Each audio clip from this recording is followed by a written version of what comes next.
Assalamualaikum warahmatullahi wabarakatuh. Selamat pagi rekan-rekan mahasiswa PGSD sekalian. Hari ini saya akan menjelaskan tentang materi lanjutan dari materi UTS, yaitu bagaimana harmoni kewajiban dan hak negara dan warga negara dalam demokrasi yang bersumber pada kedaulatan rakyat dan musyawarah untuk mufakat. Pada sebelum UTS, kita membahas tentang poin A sampai C. Nah, untuk pertemuan ke-8 ini, kita akan membahas tentang poin D dan E. Oke, selanjutnya untuk poin D ini adalah membangun argumen tentang dinamika dan tantangan harmoni kewajiban dan hak negara dan warga negara. Berdasarkan aturan dasar ihwal kewajiban dan hak negara dan warga negara setelah perubahan Undang-Undang NRI Negara Republik Indonesia tahun 1945 mengalami dinamika yang sangat luar biasa. Di sini saya akan menjelaskan bentuk-bentuk perubahan aturan dasar dalam Undang-Undang Negara Republik Indonesia tahun 1945 sebelum dan sesudah amandemen itu. Yang pertama ini ada aturan dasar ihwal pendidikan dan kebudayaan serta ilmu pengetahuan dan teknologi. Ketentuan mengenai hak warga negara di bidang pendidikan semua diatur dalam pasal 31 ayat 1 Undang-Undang NRI 1945. Setelah perubahan Undang-Undang NRI 1945 ini, ketentuannya tetap diatur dalam pasal 31 ayat 1 Undang-Undang 1945, jadi tidak ada perubahan. Namun kita coba perhatikan dua rumusan naskah asli sebelum terjadinya perubahan dan setelah terjadinya perubahan. Sebelum terjadinya perubahan, di sini tiap-tiap warga negara berhak mendapatkan pengajaran. Setelah perubahan diganti, setiap warga negara berhak mendapatkan pendidikan. Perhatikan kedua rumusan di sini, apa yang mengalami perubahan dari pasal tersebut? Perubahan di sini terletak pada penggantian kata tiap-tiap menjadi kata pengajaran menjadi kata pendidikan. Perubahan kata tiap-tiap menjadi setiap merupakan penyesuaian terhadap perkembangan bahasa Indonesia.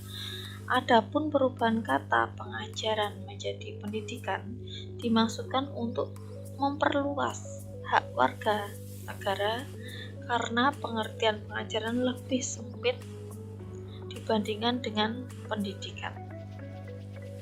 Selanjutnya, pendidikan adalah proses menanamkan nilai. Nilai-nilai yang ditanamkan kepada peserta didik lebih dari sekedar pengetahuan. Aspek lain meliputi keterampilan, nilai, dan sikap. Proses pendidikan juga berlangsung 3 sekolah, yaitu lingkungan pendidikan, yaitu di keluarga, sekolah, dan masyarakat. Sedangkan pengajaran konotasinya hanya berlangsung di sekolah atau bahkan hanya di kelas saja.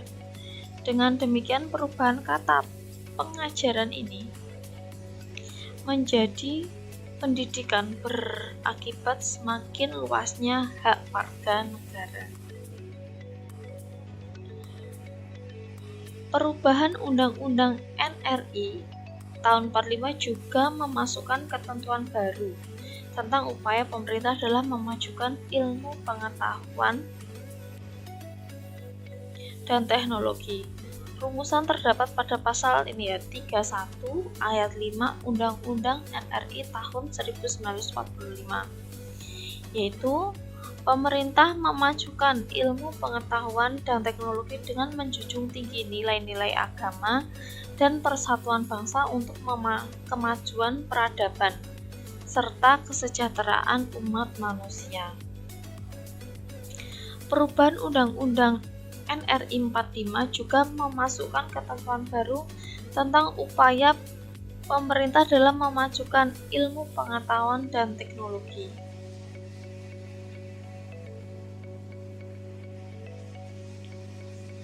Kemudian, budaya harus bersiap menyambut perkembangan dan kemajuan iptek. Oleh karena itu, budaya bangsa kita sebagian besar masih berdasarkan budaya etnik tradisional, sedangkan iptek berdasar dari perkembangan budaya asing yang lebih maju. Maka, apabila pertumbuhan budaya bangsa kita tidak disiapkan, akan dapat terjadi yang disebut dengan kesenjangan budaya, yakni kedepannya kehidupan bangsa Indonesia yang bergumul dengan budaya baru yang tidak dipahaminya. Ini untuk pertanyaan yang pertama, dapatkah kalian memberikan contoh-contoh kesenjangan budaya yang kerap kali muncul pada masyarakat kita? Mengapa hal demikian terjadi?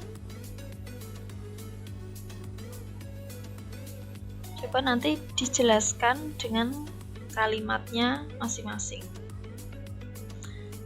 Kemudian di sini ada perubahan dunia itu pada kenyataannya berlangsung sangat cepat, serta dapat mengancam identitas bangsa dan negara. Kita menyadari pula bahwa budaya kita bukan budaya yang tertutup, sehingga masih terbuka untuk dapat ditinjau kembali dan dikembangkan sesuai dengan kebutuhan dan kemajuan zaman. Menutup diri dari era global berarti menutup kesempatan berkembang. Sebaliknya, kita juga tidak boleh hanyut terbawa arus globalisasi, karena jika hanyut dalam arus globalisasi akan kehilangan jati diri kita. Jadi, untuk strategi budaya nasional Indonesia yang kita pilih, ada 3 ya. Yang pertama, menerima sepenuhnya unsur-unsur budaya asing yang sesuai dengan kepribadian bangsa, menolak seperlunya unsur-unsur budaya asing yang tidak sesuai dengan kepribadian bangsa. Yang ketiga, ada menerima secara selektif unsur budaya asing yang belum jelas apakah sesuai atau bertentangan dengan kepribadian bangsa. Yang kedua ini soalnya, berikan contoh-contoh unsur budaya asing yang sesuai dengan kepribadian bangsa sehingga kita dapat menerima sepenuhnya. Berikanlah contoh unsur budaya asing yang tidak sesuai dengan kepribadian bangsa sehingga kita dapat menolak sepenuhnya. Unsur-unsur budaya asing yang bagaimana yang dapat kita terima secara selektif, nanti berikan contoh-contohnya. Oke, selanjutnya adapun ketentuan baru. Ini untuk aturan dasar ihwal perekonomian nasional dan kesejahteraan sosial.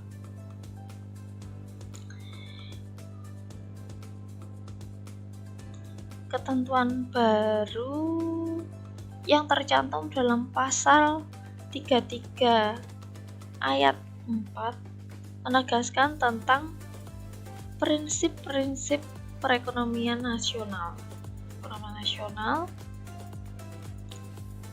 Yang perlu dicantumkan guna melengkapi ketentuan dalam pasal 33 ini ya, ayat 1, 2, 3 Undang-Undang Negara Republik Indonesia. Sekarang kita coba bicarakan terlebih dahulu mengenai ketentuan-ketentuan mengenai perekonomian nasional yang sudah ada sebelum perubahan Undang-Undang Negara Republik Indonesia bagaimana masalah kesejahteraan rakyat diatur dalam Undang-Undang RRI tahun 1945 sebelum diubah pasal 34 Undang-Undang Negara Republik Indonesia ditetapkan tanpa ayat. Setelah dilakukan perubahan, maka pasal 34 memiliki 4 ayat. Perubahan ini didasarkan pada kebutuhan meningkatkan jaminan konstitusional yang mengatur kewajiban negara di bidang kesejahteraan sosial. Adapun ketentuan mengenai kesejahteraan sosial yang jauh lebih lengkap dibandingkan dengan sebelumnya, merupakan bagian upaya mewujudkan Indonesia sebagai negara kesejahteraan, sehingga rakyat dapat hidup sesuai dengan harkat dan martabat kemanusiaannya. Dalam pembukaan Undang-Undang NRI tahun 1945, tujuan negara disebutkan yaitu melindungi segenap bangsa Indonesia dan seluruh tumpah darah Indonesia.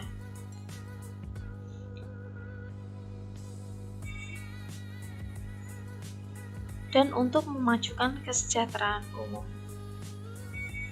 Maka, pasal 34 upaya memajukan kesejahteraan umum lebih dijabarkan lagi ke dalam fungsi ini, keempat fungsinya.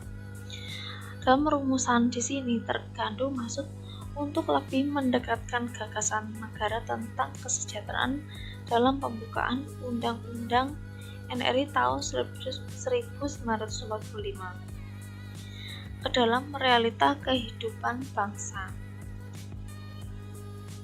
Dalam hal ini, negara Indonesia sebagai negara kesejahteraan memiliki tanggung jawab untuk mengembangkan kebijakan negara di berbagai bidang, serta meningkatkan kualitas pelayanan umum yang baik.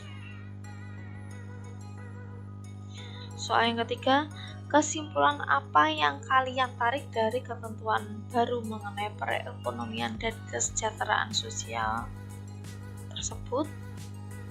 Coba kalian jelaskan dengan bahasa kalian masing-masing. Kemudian ini yang ketiga, aturan dasar ihwal usaha pertanahan dan keamanan negara. Ini semula ketentuan tentang pertahanan negara menggunakan konsep pembelaan negara pasal 30 ayat 1.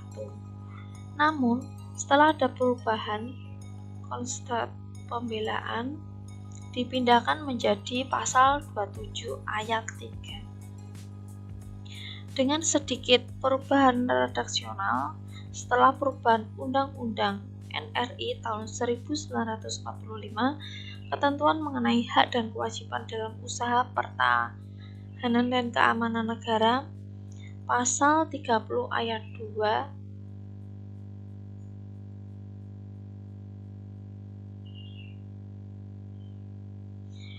yaitu menegaskan usaha pertanahan dan keamanan negara dilaksanakan melalui sistem pertanahan dan keamanan rakyat semesta oleh Tentara Nasional Indonesia dan Kepolisian Negara Republik Indonesia sebagai komponen utama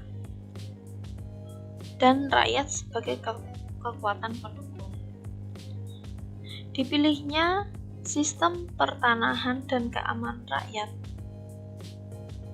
atau Sisan Kamrata dilatar belakangi oleh pengalaman sejarah bangsa Indonesia sendiri.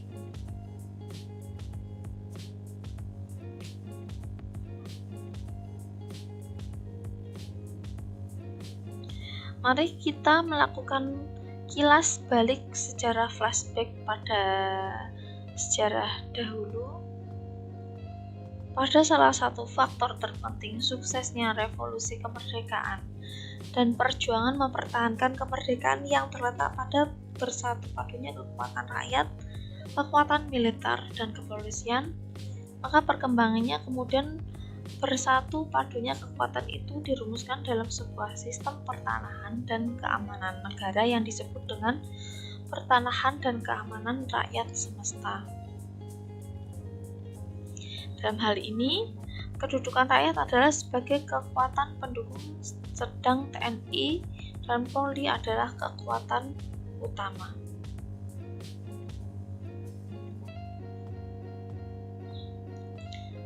Ini soal nomor 4. Coba jelaskan apa fungsi dari setiap susunan kekuatan pertahanan dan keamanan rakyat semesta. Siapa saja pelaku dari susunan tersebut?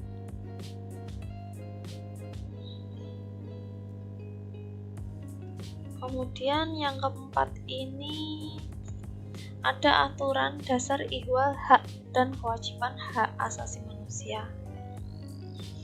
Ya, penghormatan terhadap HAM pasca amandemen Undang-Undang NRI 45 mengalami dinamika yang luar biasa.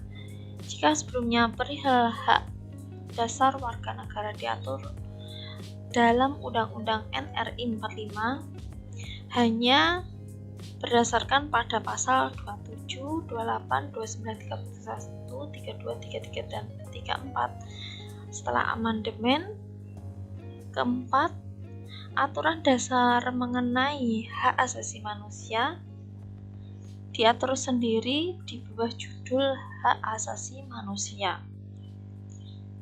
Di samping mengatur hal hak asasi manusia juga diatur juga ihwal kewajiban hak asasi manusia. Di sini menunjukkan bahwa Indonesia sebagai anggota Perserikatan PBB bersungguh-sungguh melakukan penghormatan terhadap hak asasi manusia. Kemudian selanjutnya kita membahas tentang mendeskripsikan esensi dan urgensi harmoni kewajiban dan hak negara dan warga negara. Yang pertama ini ada agama. Apa esensi dan urgensi adanya harmoni kewajiban dan hak negara dan warga negara? Untuk memahami persoalan di sini, mari kita gunakan pendekatan kebutuhan warga negara yang meliputi kebutuhan agama, pendidikan, kebudayaan, perekonomian nasional, dan kesejahteraan rakyat, serta pertahanan dan keamanan. Bangsa Indonesia dikenal sebagai bangsa yang religius. Kepercayaan bangsa kita terhadap Tuhan Yang Maha Esa. Sudah ada zaman prasejarah sebelum datangnya pengaruh agama-agama besar di tanah air kita. Karena itu, dalam perkembangannya bangsa kita mudah menerima penyebaran agama-agama besar. Rakyat bangsa kita menganut berbagai agama berdasarkan kitab suci yang diyakini. Ini ada 4 sila yang menjadi dasar dari ketuhanan Yang Maha Esa. Ada sila kemanusiaan yang adil dan beradab, persatuan Indonesia, kerajaan yang dipimpin oleh hikmat kebijaksanaan dalam permusyawaratan perwakilan, serta keadilan sosial bagi seluruh rakyat Indonesia. Dari uraian di sini tampak bahwa sila ketuhanan Yang Maha Esa merupakan basis dari sila Pancasila lainnya. Jadi paham ketuhanan Yang Maha Esa menjadi pandangan dasar dan bersifat primer yang secara substansial menjiwai keseluruhan wawasan kenegaraan bangsa Indonesia.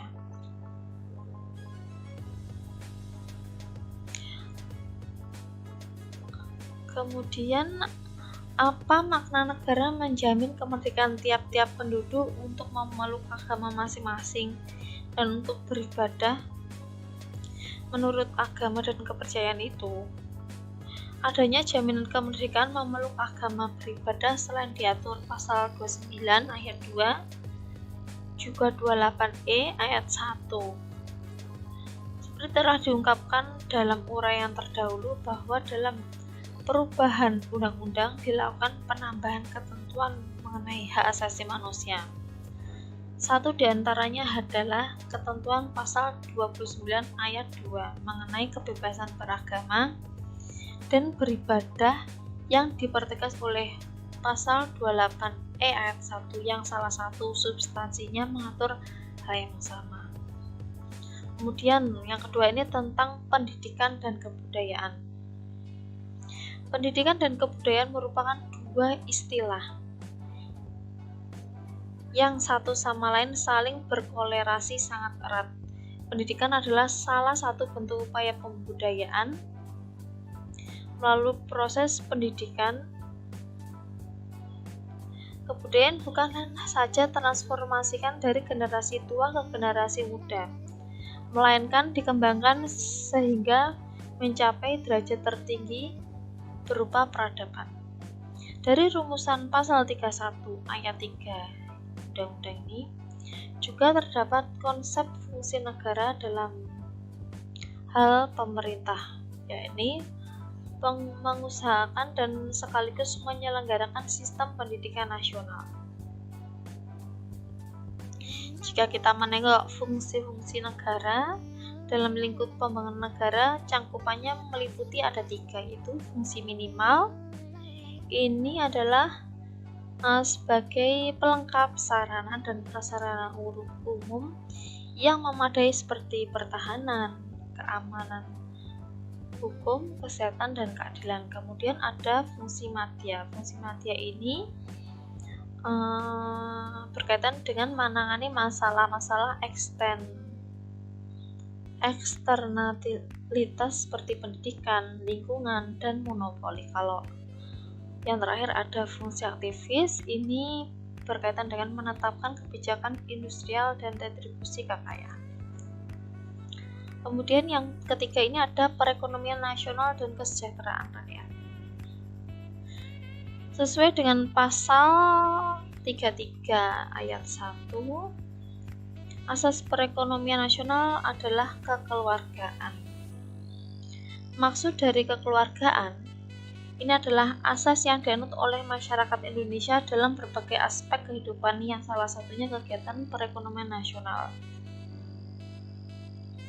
Asas kekeluargaan dapat diartikan sebagai kerja sama yang dilakukan lebih dari seseorang dalam menyelesaikan pekerjaan, baik untuk kepentingan diri sendiri maupun kepentingan umum. Tujuannya apa? Tujuannya adalah agar pekerjaan dapat cepat selesai dan memberikan hasil yang lebih baik. Untuk penerapan asas kekeluargaan dalam perekonomian nasional adalah dalam sistem ekonomi kerakyatan. Kemudian apa makna sistem ekonomi kerakyatan itu? Iya. Makna dari sistem ekonomi kerakyatan adalah sistem ekonomi nasional yang berasas kekeluargaan, kedaulatan rakyat, bermoral Pancasila, dan menunjukkan pemihakan sungguh-sungguh pada ekonomi rakyat. Jadi, sistem ekonomi rakyat adalah sistem ekonomi yang bertumpu pada kekuatan mayoritas rakyat. Dengan demikian, sistem ini tidak dapat dipisahkan dari pengertian sektor ekonomi rakyat, yakni sektor ekonomi baik produksi, distribusi, maupun konsumsi yang melibatkan rakyat banyak. Kemudian yang keempat ini ada pertanahan keamanan. Berdasarkan aturan bahwa peristiwa pertahanan dan keamanan, pasal 30 ayat 2 adalah usaha pertanahan dan keamanan negara dilaksanakan melalui sistem pertanahan dan keamanan rakyat semesta (SISAN K-Merata) oleh Tentara Nasional Indonesia atau TNI dan Kepolisian Negara Republik Indonesia atau Polri sebagai komponen utama dan rakyat sebagai kekuatan pendukung. Dengan demikian, tampak bahwa komponen utama dari SISAN K-Merata adalah TNI dan Polri. Kemudian nih, soal kelima, coba kalian jelaskan Apa tugas pokok dan fungsi TNI dan Polri dalam sistem pertahanan keamanan rakyat semesta?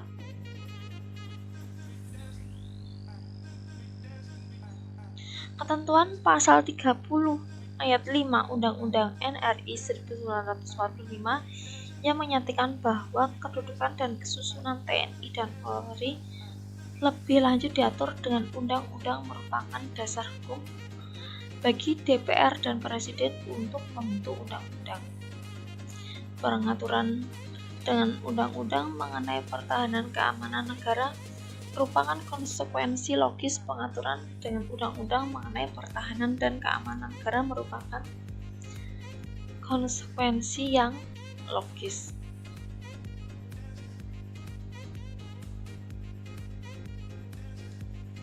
Kemudian selesai untuk pembahasan materi bagaimana harmoni kewajiban dan hak negara warga negara dalam demokrasi yang bersumber pada kedaulatan rakyat dan musyawarah untuk mufakat. Jadi ada 5 poin. Yang 3 poin kita bahas minggu yang kemarin, untuk 2 poin kita bahas untuk minggu ini. Semoga video pembelajaran kali ini bermanfaat dan mudah dipahami. Saya akhiri dulu. Wassalamualaikum warahmatullahi wabarakatuh.